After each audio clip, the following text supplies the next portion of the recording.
I haven't quite figured out what is better. I don't know why I'm overthinking it.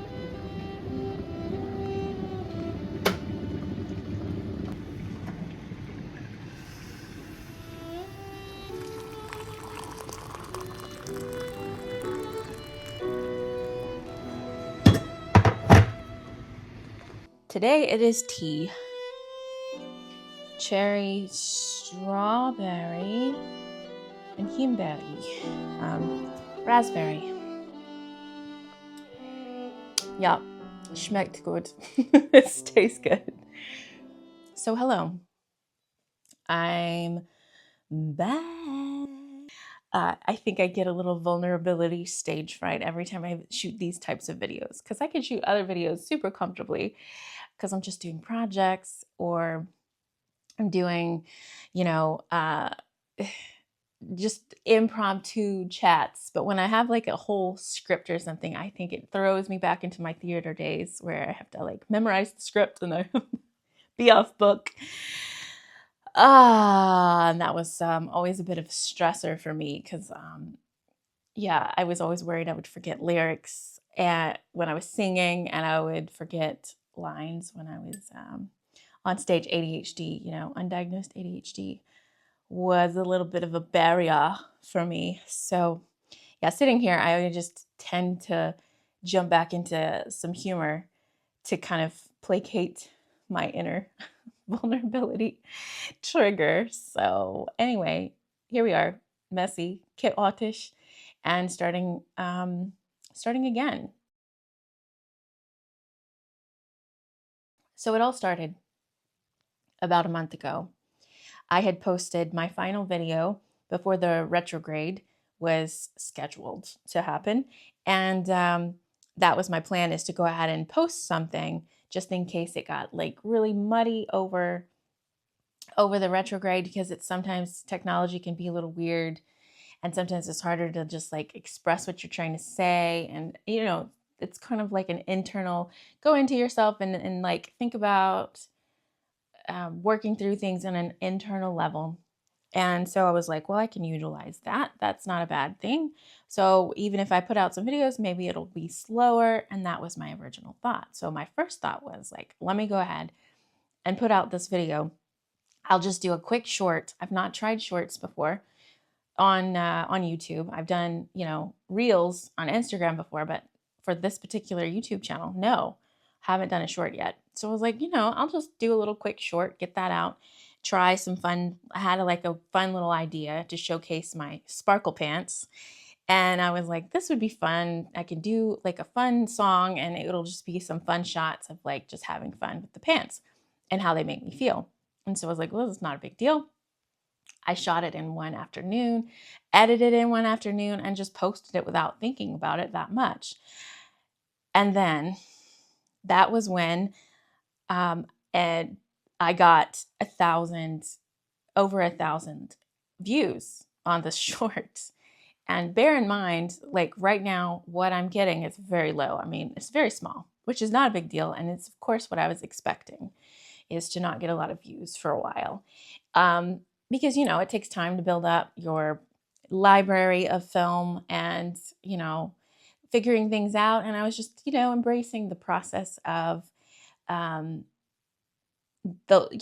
learning something new, trying to figure out the editing process and trying to figure out what like I'm trying to say and how I want it to be a storyline. And all of this is just like, practice. I've got to practice it. And it's something I was anticipating having to practice. And then I got 1,000 views.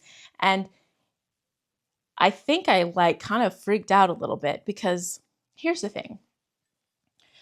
About 5 years ago, I had posted this reel on Instagram and it got like, I don't know, several thousand views. And it was a really cool short. I had taken this huge armoire, bought it for my sister, and was going to refurbish it for her because I was redoing her room. And so I had done it, and I found the perfect song and edited it. It was just like a really cool transition. And so it got a lot of views. Like it's the before and the after, and it's a fun, transition So I had like, just like without thought, again, without thought, just thrown something together and it got like a bunch of views. And then after that, almost nothing.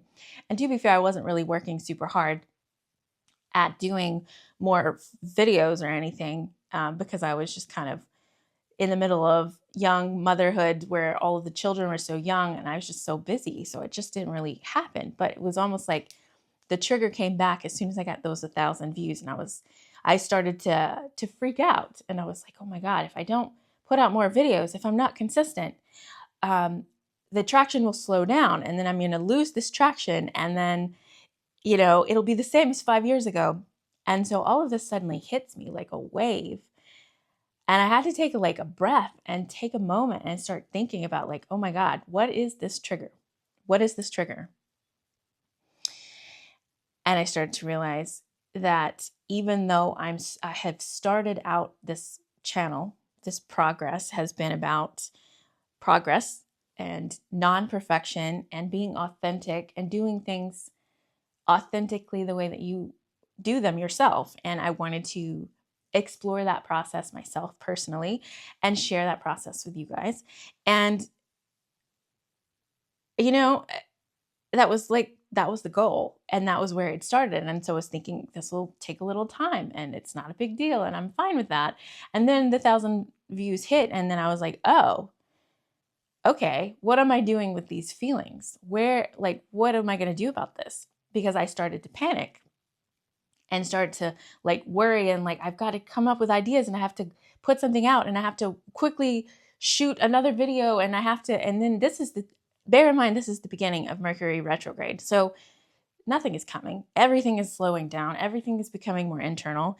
And so I literally took a moment and had to draw myself back to like, why did I start this channel?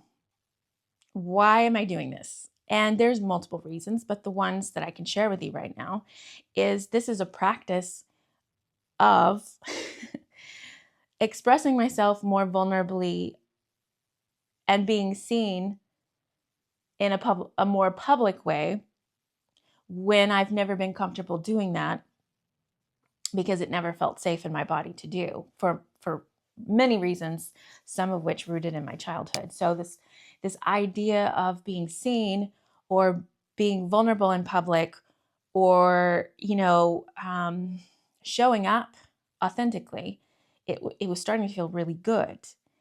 And then the 1,000 views hit, and it was like this external form of validation out of nowhere.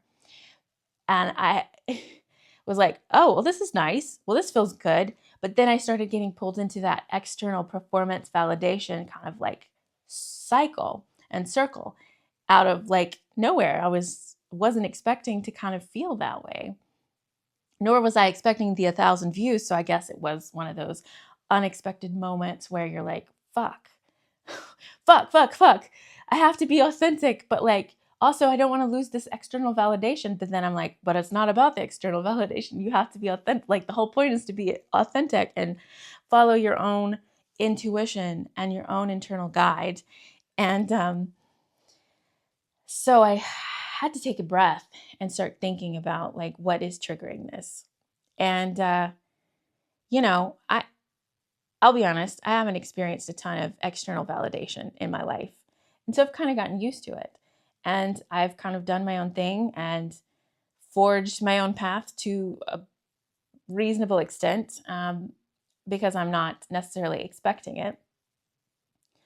But what I was not expecting is when I felt that sense of validation, that external validation, and it felt good. It felt really good. And I was like, shit, no wonder people like chase this, because it feels good.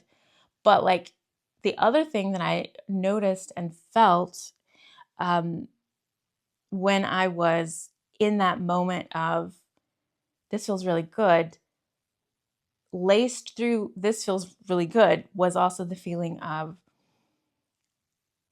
anxiety and a sense of panic. And so it didn't feel completely like settled and calm and good in like my body. I didn't feel that way. And so I was like, well, that's That's not the goal. The goal here is to feel, no matter what, no matter with external validation or without it, or a mixture of both, we still have to make sure that we're grounding in ourselves and being authentic to the way that being authentic to the way, this is hard to express sometimes, especially now, but I wanted to feel authentic and follow my own intuition and the ebbs and the flows of my own energy and rhythm, and try and see what that looks like with this channel. And it just hit, because I was like, oh my God, everybody says you have to be consistent. And I've researched, like, how do you be successful and what do you do? And what are good things to do? And all of it is like post, consistency, tons of videos. And in all honesty, as the type of creative that I am not unlimited energy. I cannot do unlimited energy. And consistency can be consistency, but it's not an everyday consistency, an every week consistency. I have to feel good about the quality of the work before I post it. I want to connect to the message or connect to the story. And it doesn't have to be perfect. Like, let me clarify. It's not about making something super perfect before putting it out, because again, that's another thing I'm trying to learn with this channel, is to not overthink it and to post it. But I also can't just force myself to be creative. I don't want to force something into existence. And so it doesn't like naturally vibe with me or my rhythm or like who I am as a person. There's slower points and there's faster points for me every month. And I'm trying to like learn that rhythm naturally. I decided that I was not going to post anything for a straight 20 plus days. During the entire Mercury retrograde in Pisces was like the general like idea. And I was just going to let myself sink into the creative process and let it be such an internal process. Now, I did a little filming, but not a ton. So what did I decide to do about it? I acknowledged that it felt good. I acknowledged that there was panic and anxiety in my body. I was like, I get ya. It's totally normal. This is an understandable feeling to have. Then I said, I'm still going to choose to be authentic. So if that means that this is a slower process, a slower build, a slower experience, so be it. And to show my body that it is safe to do so, I decided that I was not going to post for 20 days. So I did. And it was so satisfying to just sink into just creating for the sake of creating. I made so many things over that month. And it was so fun, and I felt so excited, and I felt so liberated, and so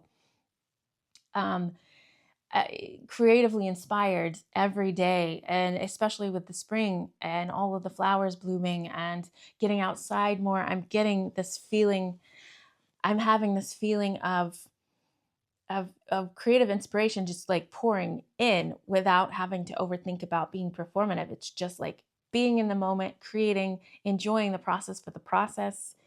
And it was really, I think it was such an important lesson to have, and an important moment to kind of decide, like, no, I'm not doing it that way. The whole point of this was to be authentic. The whole point of this was to let go of perfectionism. The whole point of this was to be non-performative, but just to be be myself the way that I am, and come up with my own ideas and let myself flow and not try to copy and paste business ideas or creative ideas or otherwise, and sit here and try to think about, what would I do? What is my intuition telling me? Reconnect into like what, vibes for me, because this is, my space. It should reflect me. And it's also an excellent growth opportunity to notice and accept that those are going to be the things that happen, and that again, it will happen again. And I have to just keep readjusting my expectations, readjusting and being self-aware with like where my ego is and where my authenticity is. And I know I say that word a lot, but I think it's like really my goal with this channel is just show that you can be joyful and authentic and fully expressive as yourself, no matter how big it is. And yeah, I mean, it's coming together, and I'm excited about it, no matter what the external validation is. But that's going to be a thing again, and so I'll just have to kind of walk myself through it again and acknowledge that it does happen. Even if you don't think it's going to, it will hit, and you'll have to acknowledge it, and you will have to work through that to a certain extent. But taking that forced pause was like one of the best things I think I could have done when that happened. And now we keep creating. Now we keep making stuff. I'm excited about so many more sewing projects. I've been designing a lot of like clothing designs, right? Like sketching a lot of clothing designs out, inspired by shapes and colors and flowers and trees and branches and just like vibes. And I got really excited about moths, like looking at different moths and how like they look. They're not like butterflies, but they're so intricate and interesting, and like just trying to keep away predators with the way that the colors on their wings are, and it's super interesting and really cool. So I've been like looking at photos of moths and kind of like trying to design based off of that.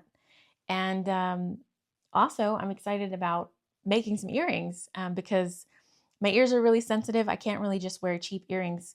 And I also don't want to do just like, obviously, I'm a colorful person. So I like some interest in some design. And so I got a bunch of sterling silver plated with gold earrings. And my ears are very fine with it. They're not sensitive with these. And so then I can just attach different things. So this was actually a cheap earring that I got, took off the back, and then it reattached it to these backs. But I also made an air dried clay earring that I really like, and I'm just super excited to see like what I can do with fabric earrings and maybe embroidery floss.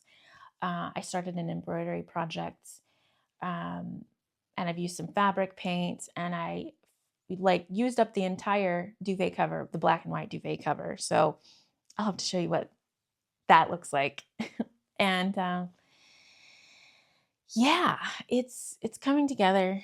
I am excited. I'm excited to see what I can create and how I can explore and how I can find joy. And I'd like to talk more about how grounding yourself is part of the creative process, and to do things to understand what is intuition and what is just fear, and all of these super important things just to be and exist as a human, but also as a creative human. So I'm looking forward to it.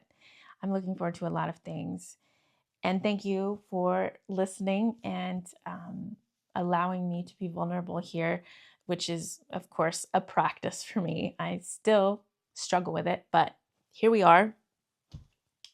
Thank you for that.